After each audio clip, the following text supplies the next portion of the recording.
Buenos días a todos. Gracias por conectarse los que están remotos. Vamos a hacer una breve charla, unos 25 minutos, así dejamos algunos minutos al final para las preguntas. Y básicamente la modalidad es la misma de siempre, que tiene que ver con, primero, analizar un poco el mundo, que no lo vamos a complicar demasiado hoy. Yo diría que el título o el resumen del contexto mundial es realidad versus expectativas.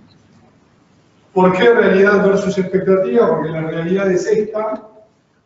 De nuevo, volviendo a los viejos gráficos de comercio internacional como indicadores del estado de la actividad económica mundial. ¿Con qué nos encontramos? Con que la desaceleración del año pasado del comercio mundial se profundizó durante estos primeros meses del año. Es cierto que por el año nuevo lunar hay que tomar todo el trimestre, en Asia fundamentalmente. Si uno toma el bimestre, que son los datos que tenemos hasta ahora, por ejemplo, las exportaciones de China están marcando una caída de 6% interanual. Con lo cual, esta es la realidad. Cuando uno mira otros indicadores de actividad, como el ISM, PMI, producción industrial, van todos para abajo.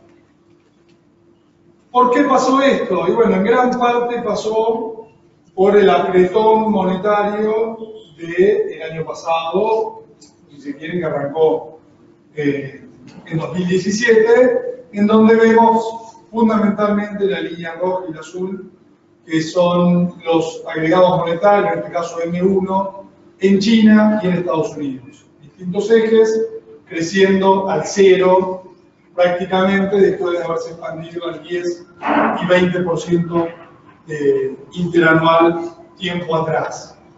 ¿Qué quiere decir esto? Y justo viene bien la charla porque ayer tuvimos lo de la Reserva Federal, que hizo amagues entre octubre y diciembre y finalmente confirmó que pegó un giro en un violento, pasó a una actitud mucho más dovish, mucho más flexible y van a dar vuelta a esto. Es decir, básicamente se termina el apretón monetario y ahí viene la segunda parte, expectativas. ¿Por qué realidad? Por esto, la realidad es mala.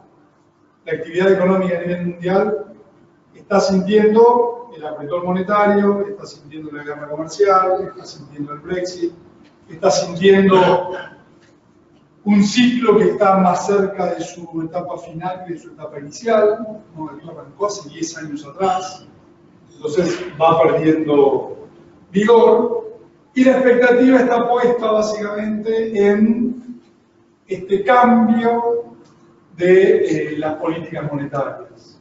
Si uno mira la línea más clarita, que es la actividad manufacturera global, y la línea azul, que es un estimador de la oferta de dinero a nivel mundial, uno encuentra que anticipa el ciclo, claramente, y esta contracción de los últimos años se vio reflejada en una desaceleración de la actividad mundial, que encuentra a los bancos centrales dando un cambio abrupto. Había tipos muy importantes como Ray Dalio que estaban preocupados por acá, diciendo esto es o puede ser 1937. Después de la salida de la Gran Depresión, se recupera Estados Unidos, la bolsa sube, ¿y qué es lo que pasa? Cuando esa recuperación ya estaba lanzada, 1937, empieza a haber señales de desaceleración. La Reserva Federal en ese momento era otra, con otros también elementos cuantitativos, que sí, que no, que no, que sí, terminan decidiendo continuar con el efecto. La actividad cae 8%, la bolsa se desploma casi 50% de esa recuperación que había empezado a tener.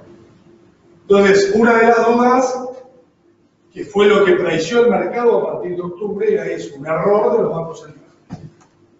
bancos centrales de nuevo muy ortodoxos, estén siguiendo el manualcito, que no reaccionen a tiempo y que lleven de nuevo a la economía mundial a una recesión, que obviamente se va a traducir en fuertes caídas de los precios de las acciones.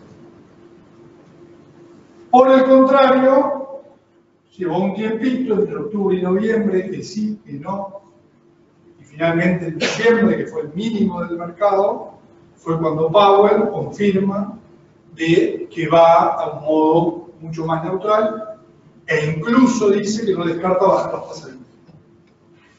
Si hace falta. Y ahí el mercado hace piso y empieza a subir. Vuelve el risk-on. Y además, el Banco Central chino empieza a dar vuelta también y a profundizar sus estímulos. Porque fue el primero que se dio cuenta de la caída de la actividad, que era necesario empezar a dar vuelta la situación. Lo que pasa es que si China solo hace un relajamiento en el medio de un momento en el cual Estados Unidos está en una situación de apretón, lo que va es el colapso de la moneda del renminbi y a un caos mayor. Entonces vos necesitas que haya coordinación macroeconómica global, no puede ir una gran potencia por un lado y la otra para el otro. Porque eso se te termina traduciendo en un gran problema en el mercado de moneda que termina siendo peor el remedio que la enfermedad. Entonces, cuando Estados Unidos confirma que también pega un giro y se va a una posición mucho más de paloma, ahí es donde China acelera. Y si uno toma que están priceando las tasas implícitas en instrumentos de renta fija en China, están priceando que la política monetaria va a ser mucho más estimulante en los próximos meses. Lo cual debería llevar, si esta relación se cumple, a que sí, los datos van a ser malos durante algunos meses más, la realidad va a ser mala, pero va a pegar la vuelta. Y es, repito, con lo que empecé, realidad versus expectativa. Uno dice, pero ¿cómo sube la bolsa si FedEx dice que los envíos de comercio internacional caen, si las ganancias de las empresas se estabilizaron, en algunos casos fueron por abajo, si los datos de actividad son malos? Estamos comprando futuro. Hoy, cuando uno está comprando bolsa, y por eso lo vimos ayer, salió un comunicado de la Fed sumamente dovish, sumamente laxo, la bolsa se recontraenvalentonó en el instante, reaccionaron los algoritmos y atrás reaccionaron los humanos y la bolsa terminó, el S&P, el Dow terminó prácticamente flat. ¿Por qué? Porque ya venía siendo descontado desde diciembre. Así que este es un poco el resumen del panorama global. Pensemos que mientras, vuelvo algunas para atrás, mientras los bancos centrales hacían esto, a los emergentes les fue muy mal. Mientras en China pasaba esto, a los emergentes les fue mal. Y ahora la expectativa es que se da vuelta. La expectativa, por ejemplo, con la Argentina, es que todo ese contexto realmente malo del año pasado, por lo menos deje de ser tan malo, ¿no? Entonces nos den un poquito de aire, un poquito de oxígeno, aunque ya tenemos nuestros problemas domésticos. En ese sentido, la bolsa que había bajado, había perforado los 14 veces de price earning, que nosotros veníamos hablando de este rango, ¿se acuerdan? Llegó al piso del rango, con todo este rebote ya está en el techo del rango. Si, como lo dijo ayer la Fed, van a ser realmente laxos, las tasas posiblemente puedan bajar un poco más, el mercado se anime a pagar un poquito más de price earning, pero por eso la reacción de ayer del mercado, ya lo preció. Fuimos a 14 veces, incluso lo perforó, ya estamos en 16 veces, 16,6 veces las ganancias esperadas. Entonces, me compro todo porque va a haber estímulos. Realidad versus expectativa. El mercado ya lo viene prediciendo. Creo que las mayores oportunidades están en los emergentes, y dentro de los emergentes, nos venimos torturando hace años, ya han ganado mucha plata, con Brasil,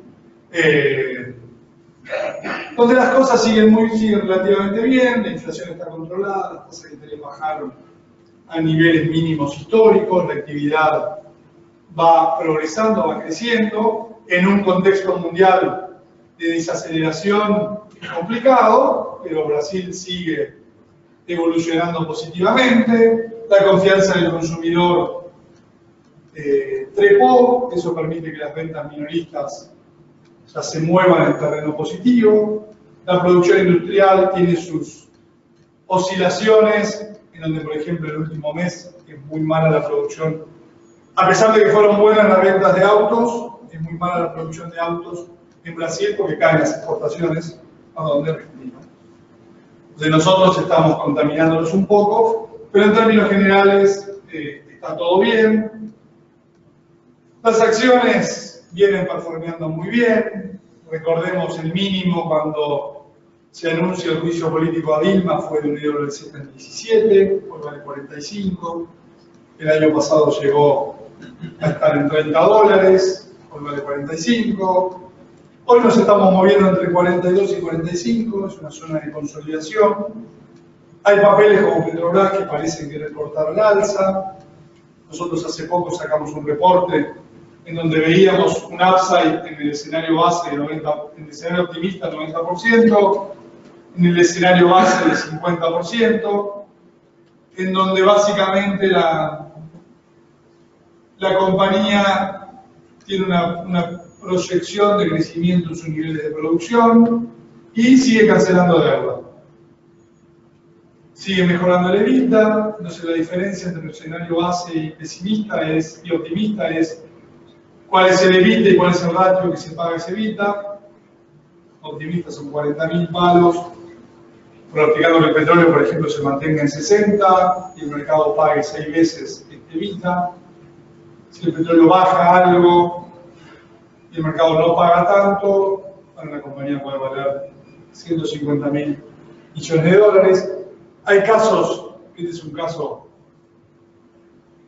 digamos, donde es un commodity, con lo cual no está tan expuesto a la mejora de Brasil. Hay casos recientes como el Siderurgia Nacional, que valía 2.50, 2.70, 4.50. Todo eso en un mes. ¿Por qué? Porque presentó balance, una pequeña recuperación económica para empresas que tienen altos costos fijos hace que el leverage operativo permita multiplicar el EBITDA, todo lo que mejoras en ganancias, en ventas pasa a la línea final, y eso además empieza a generar un círculo virtuoso en cancelar deuda. Y esas son las historias que uno empieza a ver en Brasil, ya no en las grandes, en empresas más chiquititas, que si a la EWZ le fue bien, a muchas de estas chiquitas le fue de maravilla. Y Brasil está saliendo como de una Argentina, es una mezcla de la Argentina del 2003, que viene una depresión muy fuerte, con un gobierno de transición que acá no hizo nada, ya hizo reformas. Y de nuevo, en vez de que gane Kirchner, ganó, por el equipo económico lo digo, López Murphy. Entonces, no es que el camino está despejado y no tiene espinas, el camino tiene riesgos y hay que seguir monitoreándolos, pero la relación riesgo-retorno sigue siendo muy atractiva. Con lo cual, hoy yo creo que el mercado va a estar ahí parado entre 42 y 45, esperando que hacia mitad de año se apruebe la reforma previsional. Si sale esa reforma previsional en un 70% de lo que mandaron al Congreso, más todas las reformas micro que están encarando, yo creo que esto, en un contexto mundial, donde los bancos centrales son muy, o toman una actitud mucho más flexible, más laxa, es el camino ideal para que siga su recorrido al cine. Dentro de los emergentes, me da la sensación de que Brasil sigue siendo un claro protagonista. Vamos a Argentina. ¿Cómo estamos de tiempo? Bien. Argentina es 100% política. Hay un contexto global mucho mejor que no vamos a poder aprovechar en el 100%. ¿Por qué? Porque estamos abocados a esto y a tratar de hacer futurología. Esto, uno está obligado a trabajar con probabilidades y escenarios. Entonces yo me animé a hacer estos escenarios en donde uno sigue pensando que el escenario más probable, en política siempre lo más probable es que el que tiene el poder se quede en el poder, por definición de manejo de poder. Ahora, hay un riesgo de que ese poder se maneje mal. Entonces, este porcentaje en otro contexto debería ser altísimo. Y no lo es. Es el contexto con mayor probabilidad. Que el plan Marcos Peña funcione, que el macrismo tenga una dosis de populismo en este periodo, sobre todo en las clases bajas o más golpeadas, y que le permite una recuperación, ya vamos a ver algunos gráficos, en indicadores de salario, de bolsillo, de inflación, que hagan que el gobierno, que hoy está muy mal, y es una condición necesaria que hoy esté mal, porque si hoy está mal, Cristina juega. Si hoy Macri estuviese muy bien, Cristina no juega. Y Macri necesita que Cristina juegue. Entonces la condición para que Cristina juegue es que Macri esté mal. Entonces este muy mal momento de Macri, en una cosa muy rebuscada de juego político, de teoría de juegos, es necesario para que Cristina entre al juego, el peronismo siga dividido y Macri polarice con ella y termine lo que es hoy un balotaje empatado hoy, con un poquito de fuel populista, vos le ganes un balotaje en octubre. El plan de Corta, que ya fue Duhovne los otros días al fondo y se volvió con la cartera vacía, que es el jefe de campaña en Marcos Peña de Durán Barba, pero el jefe de campaña posta a posta es el dólar. Ese es el que maneja la campaña de Macri. Si se escapa el dólar, este plan no funciona. Si no funciona este plan, Macri no se puede presentar. Directamente no se puede presentar. Entonces hay que tener un plan B. ¿Qué sé yo? Será B corta el plan. Perdón, ya me estaba refiriendo a este. Que se baja Macri y sube Vidal. La locura sería que el FMI no dé lugar a estímulo, el dólar se vaya al techo del canal y bueno, en ese escenario se presenta Macri contra Cristina y hay una probabilidad que gane Cristina. Pues la cosa no va a mejorar, va a empeorar, el bolsillo va a estar peor. Si hoy, como están mostrando, digamos, como están reflejando las encuestas, y hay una probabilidad de que gane Cristina. Por eso es condición necesaria que hoy las cosas estén mal para que ella se presente.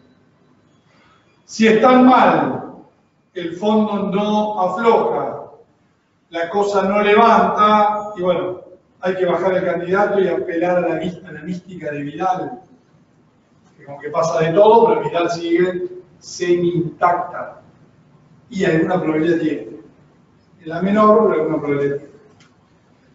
Y ahora estamos con esto, que es el escenario del peronismo nacional, que básicamente es el escenario de que Cristina no se presente. El renunciamiento histórico, la enfermedad de la hija. Le ponemos una probabilidad en mi interior, como están barajadas las cartas, da la sensación de que alguien que mide tan bien es la persona que más intención de voto tiene. Es una persona que hoy las encuestas le dicen que un balotaje es empatada. ¿Por qué habría de presentarse? por no hacerle el juego, por no pisar el palito. Ahora hay que tener una frialdad y realmente una inteligencia estratégica para decir no me presento y evito la proyección de Macri. Entonces yo lo analizo como uno puede analizar un fondo, analizando el track record. ¿Cuál es el track record de las decisiones de Cristina? Malo. ¿Vos le pondrías plata a un fondo que tiene un mal track record? No. Pues, ¿apostarías demasiada ficha de que Cristina no se presente? Sería realmente un portfolio manager que siempre pierde plata y empieza a ganar. Milagro. Cambió. Realmente se transformó en una estratega que se baja para hundirlo a Macri. Círculo rojo, la baña, se está tratando de instalar un candidato. Por ahora es eso, una instalación supeditada que y a Cristina no se presenta. El peronismo dice que se está hablando de chances. Veremos. No me voy a detener en esto más porque nos vamos a enterar el día anterior al cierre de las listas. No hay forma de enterarse. Esto marca que hay todavía un escenario de 55% pro mercado, 45% antimercado. Ahora, ¿cuál es el problema? Que las probabilidades son relativamente similares y el escenario de caída de precios, en este caso, es enorme. Entonces hace que el valor esperado de esta relación sea malo. Los activos financieros argentinos no me pagan el riesgo de estar metido. Gente dice, no, yo estoy dispuesto a darme vuelta como buen portfolio manager de la noche a la mañana. Pero cuando la relación de riesgo se vuelve atractiva. Yo estoy comprado en Brasil desde hace muchísimo tiempo, por una cuestión de relación de riesgo e interpretación de la realidad. Hoy la realidad me parece muy compleja. Creo que las probabilidades de los escenarios no me pagan el riesgo, porque el riesgo de caída de precios en este escenario es enorme. Y el riesgo de suba de precios en este escenario no es tan alto. Veamos un poco de política. El jefe de campaña es el dólar. ¿Por qué el jefe de campaña es el dólar? Porque si el dólar se fuese, por decir, en mayo, junio, mayo, al techo de la banda, con la inflación pasaría esto. ¿No? Se espera que la inflación haga techo, empiece a bajar, pega un salto de nuevo. Si pega un salto de nuevo la inflación, acá hay básicamente dos escenarios. Un escenario es el escenario inteligente, es el escenario bien pensado, que es un poco de populismo antes de las elecciones. ¿Cuánto tiempo antes de las elecciones? 5 meses antes de las elecciones. No hace falta mucho más. 5 meses antes de las elecciones, ¿vos necesitas que la economía esté explotando? No. Vos tenés que ponerle plata en el bolsillo de la gente. Que sea un ilusionismo transitorio. ¿Cómo le pones plata en el bolsillo a la gente? Con el crédito suele ser un factor muy interesante para poner plata en el bolsillo de la gente. Además tenemos el tema de la inflación, más las paritarias. Ahí, ayer estuve en el evento de Forbes, todos los macroeconomistas que dicen la política económica es totalmente inconsistente. Tratar de contener la inflación con una política monetaria sumamente apretada y ahora ir a hacer una política de ingresos en donde este año al gobierno no le interesan tanto las paritarias y está dispuesto a que suban 40%. Empiezo a leer revisiones mensuales. Acá, un prestigioso economista que fue funcionario en una charla que vino a escuchar, me dijo, vos tenés que prestar atención a la periodicidad de las paritarias. Ese es el dato clave que puede acelerar o no un desorden inflacionario aún mayor. Entonces leo después de esa recomendación que los libros de historia claramente te marcan, leo ese punto. Pero bueno, vamos a los escenarios. El escenario, contengo al dólar, hago todos los ajustes tarifarios ahora, empieza a ceder la inflación, viene la cosecha, eso me trae alivio por lo menos en las estadísticas y en el interior del país. Por ejemplo, las jubilaciones en términos reales, 5 meses antes de las elecciones, crecen 10%. El salario en términos reales recupera lo perdido en los últimos meses. La política monetaria tiene estamos manejando promedio, etcétera, tiene una subida mayor y después debería empezar a bajar. Esta caída empieza a estimular el crédito. Ahora, ¿qué pasa si el dólar se va al techo del rango? Con las jubilaciones pasa esto, en vez de subir 10%, baja el 10%. El salario real, esto es estático, no es dinámico. Si vos tenés paritarias mensuales, obviamente esto no va a pasar. Va a pasar, pero en menor medida, con otra pendiente. Entonces, en vez de recuperar salario real, vas a perder salario real. Y en vez de bajar la tasa de interés, te vas a tener que subir aún más. El jefe de campaña es el dólar. Por eso Duhovne fue a Washington. ¿Con qué se volvió de Washington? Con nada. ¿Por qué? Porque los 9.600 millones de dólares, ya lo hemos hablado el año pasado, creo, que dentro de la previsión de venta de dólares de este año, nosotros tenemos calculado 9.000 millones de dólares, más o menos 2.000 millones. O sea, podía ser 9.000 o podía ser 11.000. Vinieron con 9.600. Mal vendidos, habría que vender ahora, habría que vender después de julio, mientras esté la cosecha, habría que no mostrar todas las cartas, tenerlas guardadas, vendo cuando el mercado pide. Hoy vendo 60, el mercado no quiere, baja. Dentro de una semana el mercado quiere 200, yo vendo 60. Vimos que con 8 millones de dólares sube un peso. El mercado cambiario es descontrolado. El Banco Central lo sabe, el Ministerio de Economía lo sabe, el FMI no quiere. No quiere hoy, querrá cuando valga 45, si es que vale 45, ahora estamos esperando el campo, y es cierto que el campo tiene una gran cosecha y deberían explotar las ventas de dólares del campo. Ahora ya sabemos cómo es el dólar, y ayer lo escuchaba a Arriazu, que hizo una presentación brillante sin absolutamente ninguna proyección. Habló de lo bueno de que ya ajustamos la cuenta corriente, lo bueno de que el campo mejora, lo bueno del ajuste que ya hicimos fiscal, pero dijo ahí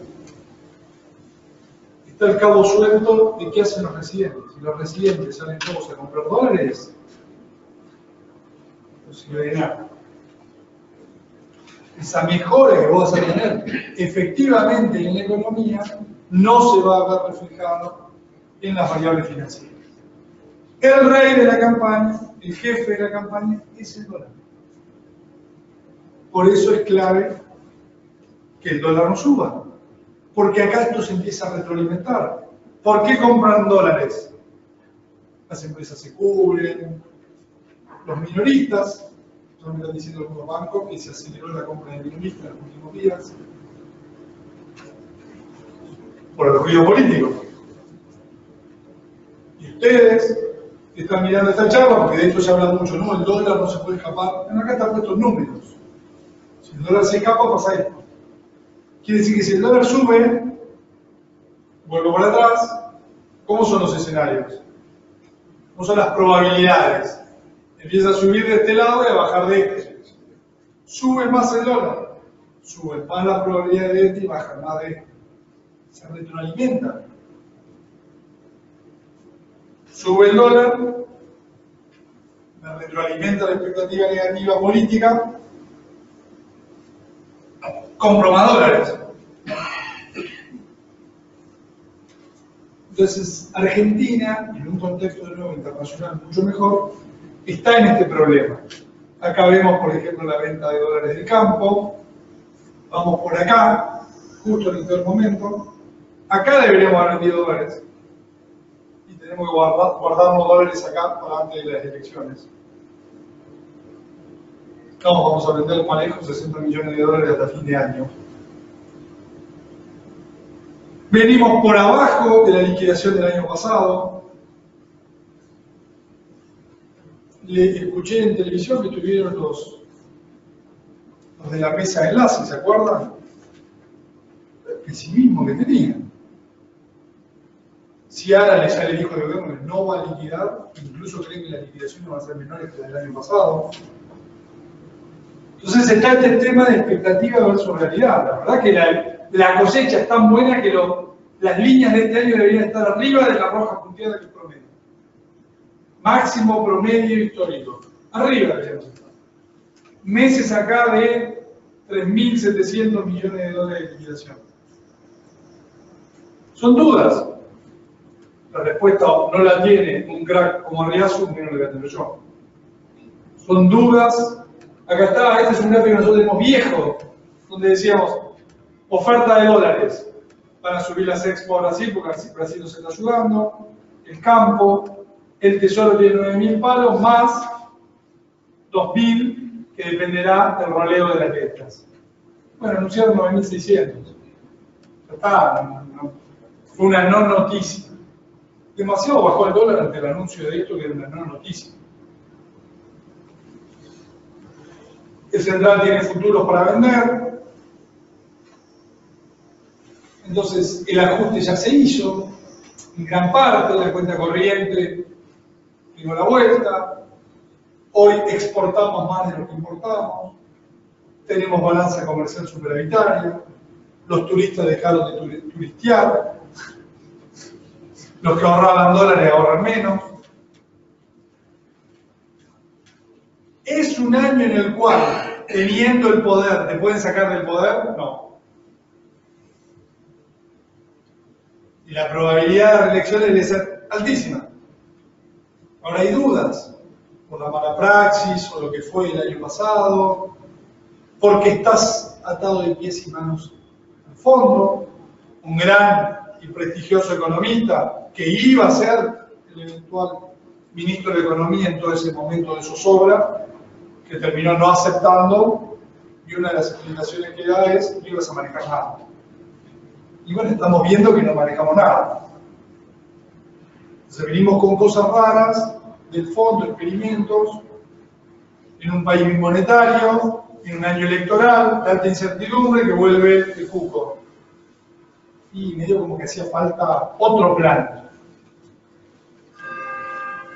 Venimos con un plan teórico, vamos a vender 60 millones de dólares todos los días, hasta diciembre, cuando uno mira la estacionalidad. Son todas dudas que aparecen, y ahí nos vamos al año que viene.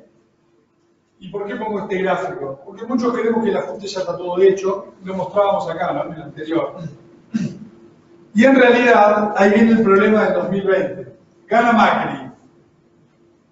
¿Qué va a hacer Macri? Va a tener que pagar la deuda. Para pagar la deuda, ¿qué hace falta? Dólares. Tiene que pasar una de las dos siguientes cosas. Uno, lluvia de dólares, inversiones, que muere la inversión extranjera directa. Dos, que Argentina sigue ajustando. Sigue ajustando la economía doméstica para generar los dólares suficientes para poder pagar la deuda. Argentina tiene una situación de deuda extremadamente comprometida. Y no me voy a referir a verdad, cuando nosotros hagamos un informe especial el viernes pasado, al ratio de deuda sobre el PBI, porque es el ratio, yo veo que todo el mundo habla, ¿no?, la deuda sobre el PBI es el ratio menos importante de todos. Japón. O sea, ¿qué importa si yo estoy endeudado 300% de mi PBI a una tasa de interés del 0,01? ¿Cuánto destino de mi recaudación al pago de la deuda? 3%. ¿Tengo un problema? Ninguno. Argentina, nosotros la variable que más nos preocupa es cuánto destinar de la recaudación al pago de la deuda. Ese número, este año, dependiendo de lo que haga el dólar, está, vamos a hacer un promedio, 18-19%. Venimos de 7. 18-19 pesos de cada 100 que recaudamos van a pagar los intereses de la deuda. De 110 países, solamente 9 tienen esto. Y son números parecidos a los que la Argentina empezaba a tener antes del 2001. Son números que tenía Grecia, son números que tenía España. Son números problemáticos que vos tenés como políticos, si te reeligen o si te eligen, tenés que decidir qué hacer con la recaudación. Pagas la deuda, no te queda por otra cosa. Entonces, esa es una definición, me parece clara. Cuando uno mira los ajustes que hicieron España, Grecia, 16 puntos de la cuenta corriente, 10 puntos de la cuenta corriente, 5 puntos de la cuenta corriente, Argentina recién hizo un ajuste. Si uno hace ya la proyección, podríamos decir que hicimos un ajuste de 3,5 puntos de la cuenta corriente. Seguimos teniendo un déficit de 2, 2,5. ¿A cuánto deberíamos ir? ¿Un superávit de 2? En el 2001, la Argentina hizo un ajuste de la cuenta corriente de menos 5, parecido a donde estábamos ahora, a más 10. Eso deberían estar discutiendo los candidatos. O sea, ¿cómo van a gobernar? ¿Qué van a hacer? ¿Van a llegar a un ajuste de ese tipo para pagar la deuda? ¿Van a reestructurar la deuda? ¿Van a disfrutar la deuda? Todas preguntas que aparecen en el horizonte en este contexto. Algunos grafiquitos de lo que hizo la Argentina en recesiones pasadas, poniéndolo en términos de las elecciones como el momento cero, ¿no? Cuando uno mira cómo vamos ahora, qué pasó en el 2016, 2017, el gobierno está tratando de replicar esto. Ese es el sueño. Que la actividad también ex agro, 5 o 6 meses antes, recupere. Si comparamos la inflación, que caiga 5 meses antes. Este es el más emblemático de estos gráficos, el crédito. Que explote 5 meses antes. Préstamos al sector privado. Explotan 5 meses antes. ¿Qué jugó un rol importante acá? Créditos ANSES. 50.000 millones de pesos que volcaron al mercado en el 2017. Ya está, la batería está preparada en los cofres, 100.000 millones de pesos que se van a volcar con créditos ANSES, calculo que 5 meses antes de las elecciones. Para eso necesitamos también subir la UH, porque es una relación cuota-ingreso. Van a alargar el plazo para que la cuota dé más baja, la relación cuota-ingreso les dé para que esos sectores bien bajos, jubilados y asignaciones universales y todo tipo de asignaciones, puedan recibir la mayor cantidad de plata posible en crédito y después van a tener que devolver una porción chiquitita. Ese es el manejo del que tiene el poder, ¿no? Que tiene el poder de esa billetera. Eso es lo que va a intentar el gobierno. Lo va a poder hacer siempre y cuando el jefe de campaña domine y es el dólar, esté tranquilo el dólar. Si no está tranquilo el dólar, todo esto se derrumba. Y entras en ese círculo vicioso de expectativa política, tipo de cambio, expectativa política, tipo de cambio, en un contexto de revisión de paritarias mensuales. Entonces, es un partido que en un año donde el mundo está en riscón, donde los bancos centrales se pusieron otra vez el traje de Papá Noel, donde van a reactivar la economía y se espera que en el segundo semestre el mundo empiece a reactivar, en donde Brasil, si Dios quiere, nos ilumina, a los congresistas aprueban la reforma previsional y sigue traccionando, en donde tenés una buena cosecha, en donde el Fondo Monetario te dio la plata para que no vuelques, no podés parar. Ahora, solo hay que convencer a los muchachos del fondo de que si el dólar se vuelve a calentar, hay que actuar, porque con la tasa sola no alcanza. Hay que actuar de otra manera. Bueno, actividad, ya, esto es recuperación de actividad, obviamente es el campo, y después Dios dirá.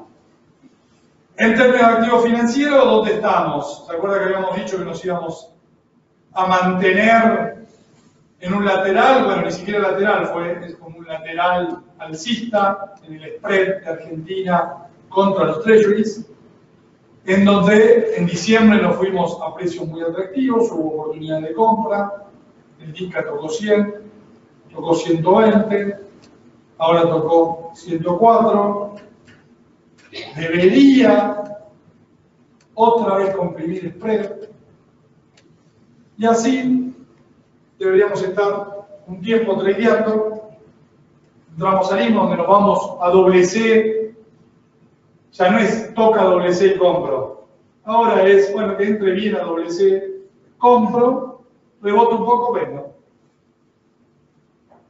Eso es Argentina ahora. Compro, vendo, compro, vendo.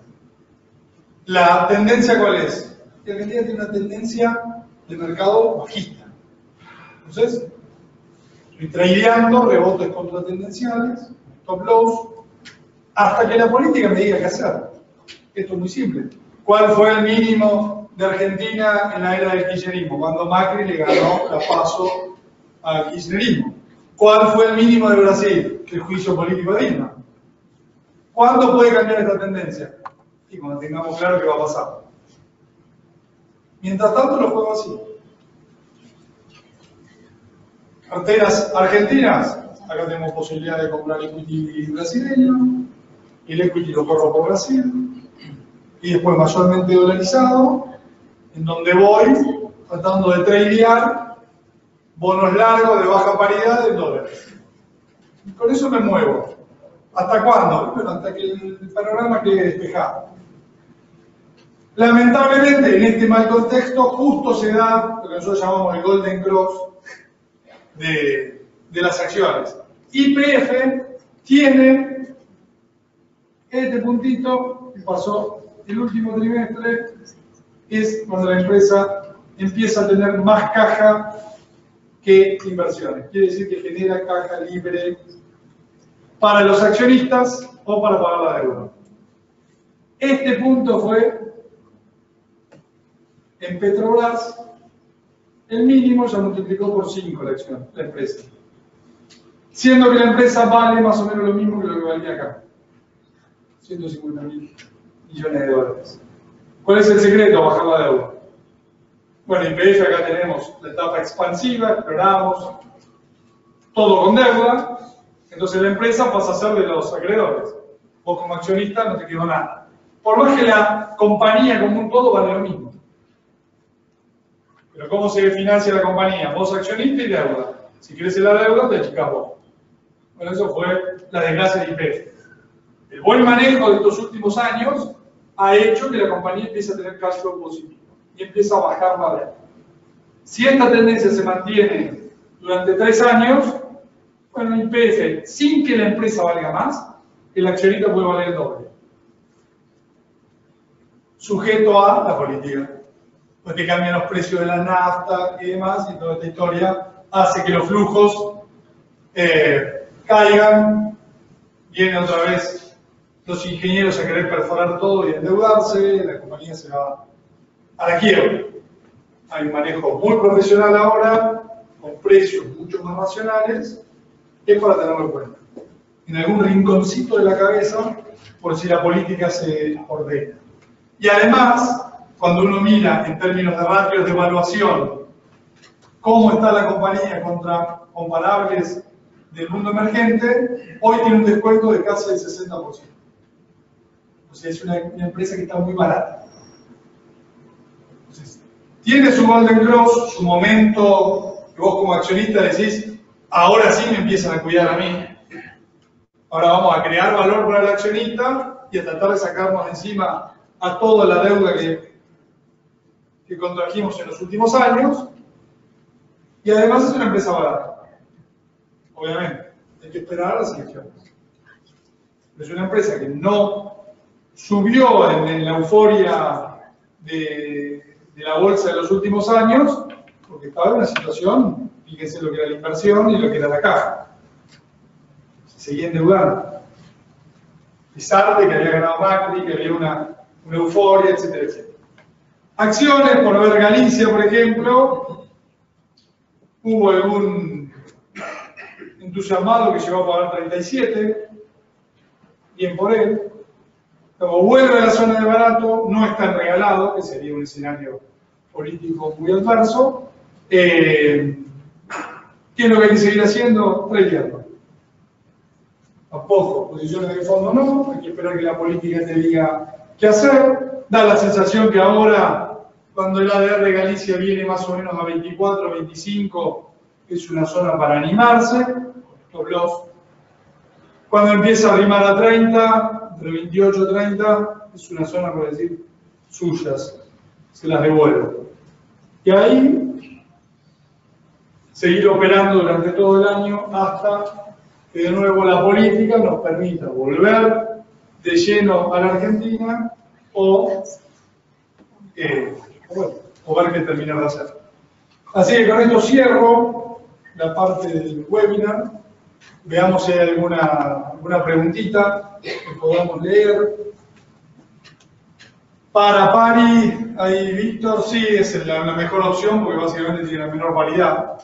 Tiene algún problema de liquidez, eso no te permite tradearlo tanto. Si vos estás queriendo apostar al 55% de probabilidad del escenario, es por ahí el bono. Otras inversiones fuera del riesgo argentino, puede ser por el lado de China. La verdad que el paquetazo de estímulo que está aplicando China es muy interesante. Para mí el equity chino puede seguir traccionando. De todas maneras, prefiero Brasil. ¿Qué significa en términos de deuda aumentar el triunfo de la baña? Habría que preguntarle a él, pero yo veo que la situación de la deuda argentina requiere un cambio cultural, diría el presidente. Básicamente, si queremos pagar este nivel de deuda, sangre, sudor y lágrimas. Para lo cual hay que ajustar todavía mucho más para generar los dólares necesarios para pagar esto. Si el peronismo, la Baña, además, quieren otra vez tomar un atajo, los resultados de esos atajos muchas veces son inciertos. Entonces, si no querés que internamente la economía sufra tal ajuste y se lo querés trasladar también a los acreedores, bueno, hay experiencias satisfactorias como la reestructuración uruguaya, pero hay otras no tanto como la Argentina, ¿no? Bueno, voy con la última. AO20 para mí es el peor bono de todos, porque tiene el menor upside y el mayor downside. No lo miro por tasa, rinde 11,5, buenísimo. Si las cosas salen mal, ¿cuánto pierdo? 30, 40, 50%. Las cosas salen bien, ¿cuánto gano? No me paga el riesgo. Yo miro los mercados siempre por valor esperado. ¿Cuál es mi valor esperado? Tiene que ser un valor esperado alto, positivo, por empezar, y alto. Probabilidad de este escenario, por cuánto puedes ganar, más probabilidad del otro escenario, por cuánto puedo perder. En este bono es el que peor me da. De última prefiero comprar pares, si vos estás convencido de que la política va a andar bien. Cierro con esto, me despido de todos los virtuales y bueno, nos vemos en la próxima charla.